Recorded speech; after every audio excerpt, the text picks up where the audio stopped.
দেবী উপস্থিত হল। দূর থেকে দেখতে বলে রাম লক্ষ্মণে সীতা শোকাচ্ছন্ন হইয়াছে।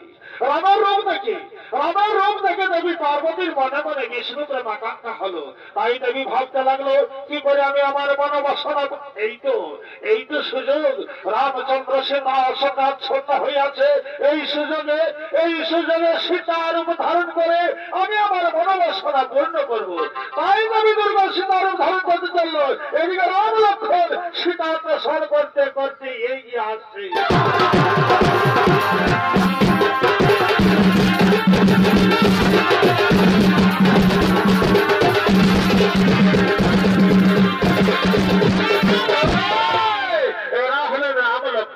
রাম লক্ষ্মণের ভূমিকা নিয়ে যারা নৃত্য পরিবেশন করে দেখাবেন ওনারা হলেন সারিণী ধনসিংহ মাতাবী শিল্পী নয়, যাদের নাম হল সোমনাথ মাহাতো, রমেশচন্দ্র রাজু।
জানি না কে কেমন আছে ভাই ভরত রাজা কিভাবে প্রজাপাল করছে তাই জানি না।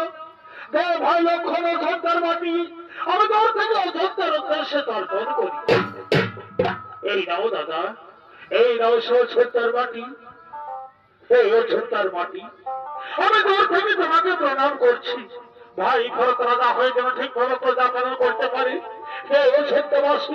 আমি রঘু বংশের মান মর্যাদা কিছুই রাখতে পারলাম না। এই পঞ্চবটি বনে এসে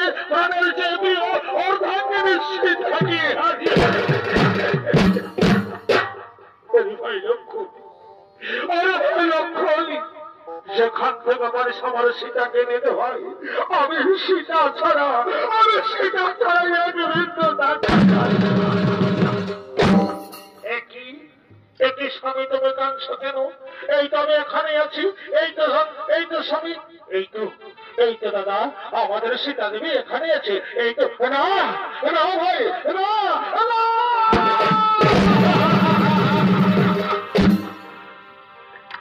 তুমি কি করলে স্বামী? তুমি কি করলে স্বামী?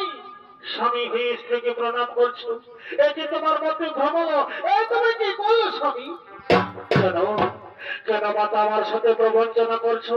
আমি তোমায় চিনতে পেরেছি মা, তুমি আর কেউ নাও, তুমি হলে জগৎ জননী, ত্রিলোকতারিণী দেবী।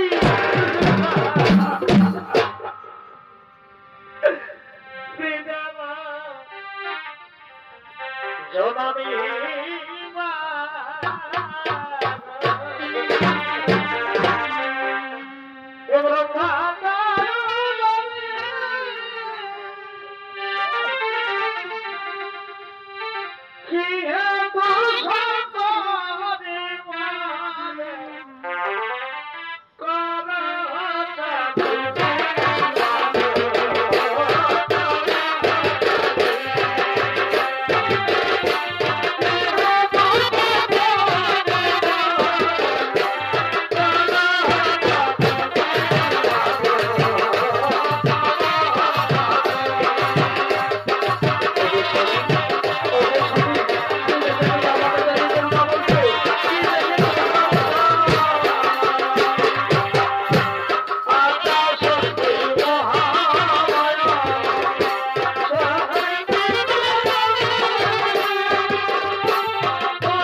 কপালের চক্ষু যদি লোকায় আসতে, তাহলে সীতা ভ্রমা আমি তোমাকে স্ত্রীতে গ্রহণ করতাম।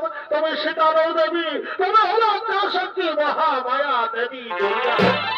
সোনা দেবী আমার বচন, সোনা দেবী আমার বচন, এই জন্মে রমণীর সাথে আমার না হবে মিলন। তারপর জগতে মাতিদেব মহাদেবের অংশে জন্ম নিবে ব্রাহ্মণদেব, এবং তোমার অংশে ব্রাহ্মণদেবের স্ত্রীতে জন্ম নিবে তুমি, নাম হবে তোমার বড়াই। বৃন্দাবন গোপীদের সাথে আমি করি বরাবর, সেই সময় বড়াই করি নামে করবে প্রেম সাধন। শক্তির মাধ্যমে আমার হোক গুরুজন, সে কারণে তোমার সাথে আমার না হবে মিলন। রাখালিয়া বেশের মন করিবে শ্রীনিবাস, তাহাতে মিটিবে তোমার মন অভিলাষ। এই ব্রজভূমে সকলেই করিবে তোমাকে মহামান্য, সে কারণে হল